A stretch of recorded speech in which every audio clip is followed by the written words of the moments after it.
ያለምናት ጥይት መሬት ስለማትነካ ነው። ቅንድቡን ስለምትለው ወደ ጅብ ወደሚል ስድብ መጥቷል። እንግዲህ ነፍጠኛ ተባልነ፣ አዎ ነፍጠኛ ነን። ፎጣ ለባሽ ተባልነ፣ አዎ ፎጣ ለባሽ ነን ብለን ፎጣ ለብሰን ወጣነ። ትምክተኛ ተባልነ፣ አዎ ስንገደልማ ዝም አንልም ብለን ትምክተኛ የበለጠ ብሔርተኛ ሆነን ወጣነ። አሁን ደግሞ ጅብ ቆዳ ለባሽ የጅብ ቆዳ ለባሽ ይሆናል። አሸንፈን ጅቦችን እየጋለብነ 4 ኪሎ እንገባለን። አማራ ያሰበው አልሳካለት ያለው የብልጽግና ቡድን ማለት ነው። ይህ የብልጽግና ቡድን በአብይ የሚመራው የብልጽግና ቡድን መከላከያ አቅሙን ሲያጣ ፋኖን ስም ማጥፋት፣ የትግራይ ጄኔራሎችን ስም ማጥፋት፣ ባልዋሉበት ስማቸውን ማጠልሸት ጀምሯል ማለት ነው።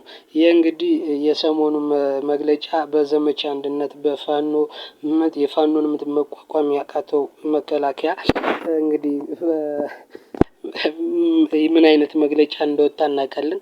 አንድም የትግራይ ጄኔራሎችን ለመምታት እንዲያመቸው ስም ከትግራይ ህዝብ ለመነጠል የተጠቀመበት ሴራ ነው።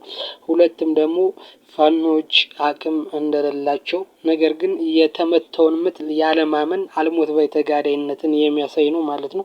ስለዚህ አማራ ይሰራል፣ አማራ ስራውን ይሰራል፣ ፋኖ ስራውን ይሰራል። ስለዚህ ሚጮህ ይጮሃል ማለት ነው። ስለዚህ ፋኖ ዘመቻ አንድነት እያስመዘገበ ያለው ድል አማራ የሚያሸንፍበትን ቁልፍ እየጨበጠ ነው። አማራ የሚያሸንፍበትን ቁልፍ የጨበጠ አማራ ድሉን እያቀረበበት ያለውን የሚያሳይ ፍንጮችን የሚያሳይ ነገር ማለት ነው።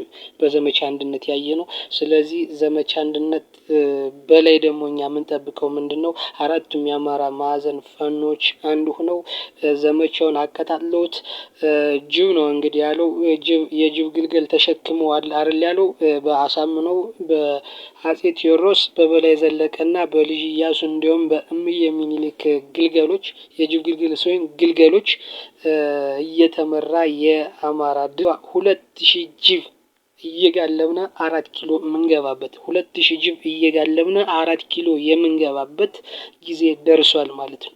ስለዚህ የጅብ ቆዳ ነው ያለ አይደል? የጅብ ቆዳ ነው አይደል?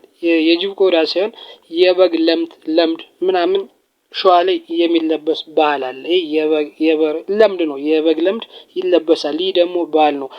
ምንድነው?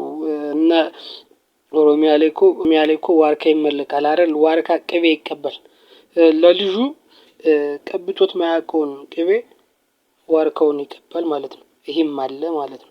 ስለዚህ እኛ ደግሞ የበጉን ለምድ ወደ ጅብ ቆዳ ቀይረውታልና እንዲሁም አሸንፈን ወደ 4 ኪሎ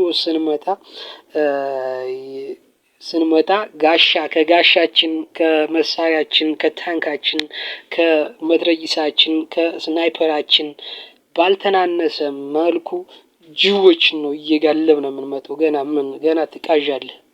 ገና ትቃዣለህ ጅብን ገና የአማራን ነጻነት የሚያወጣ ከሆነ አይደለም የጅብ ቆዳ መልበስ ቀርቶ አሸንፈን መቶዎችን ጅብ አሰልፈን እየጋለብን ነው 4 ኪሎ ምንገባው ማለት ነው። እንዲሁም ከፈለግነ ያንተን ፒኮክ አንስተን ጅብ እንሆንብሃለን። ገና ያንተን ፒኮክ አንስተን የጅቡን በሐውልት እንሰራዋለን። ስለዚህ ጅብ እንሆንብሃለን። ስለዚህ ምታችን ነው ጅብ ያሳለን፣ ምታችን ነው የመልስ ምታችን ነው፣ የሰጠን ቆራጥነታችን ነው። አልመን መተኮስ በመቻላችንና አልመን ያለምናት ጥይት መሬት ስለማትነካ ነው። ቅንድቡን ስለምትለው ወደ ጅብ ወደሚል ስድብ መጥቷል። እንግዲህ ነፍጠኛ ተባልነ፣ አዎ ነፍጠኛ ነን። ፎጣ ለባሽ ተባልነ፣ አዎ ፎጣ ለባሽ ነን ብለን ፎጣ ለብሰን ወጣነ። ትምክተኛ ተባልነ፣ አዎ ስንገደልማ ዝም አንልም ብለን ትምክተኛ የበለጠ ብሔርተኛ ሆነን ወጣነ። አሁን ደግሞ የጅብ ቆዳ ለባሽ ይሆናል። አሸንፈን ጅቦችን እየጋለብነ 4 ኪሎ እንገባለን። ይሄ ነው ተቃጠለ።